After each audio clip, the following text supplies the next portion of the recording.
দেখতে ডালিম গাছ, মনের ফিরবো কেমন নাচে, ডালে ছিলাম চড়ে সেটা ভেঙে গেল পড়ে। সেদিন হলো মানা আমার পেয়ারা পেরে আনা, রথ দেখতে যাওয়া আমার চিড়ের পুলি খাওয়া। কে দিল সেই সাজা জানো, কে ছিল সেই রাজা?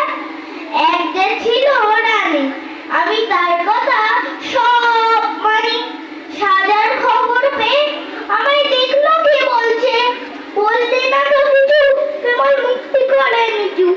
আপন ঘরে গিয়ে ছেলে রইল আগল দিয়ে, হলো না তার খাওয়া কিংবা রাত দেখতে যাওয়া। নিল আমার গলে সাজার সময় সারা হলে, গলা ভাঙা ভাঙা তার চোখ দুখানি রাঙা। কে ছিল সেই রানী আমি জানি জানি জানি। নমস্কার। আমরাও করে নিলাম অনেক অনেক আরো। আচ্ছা।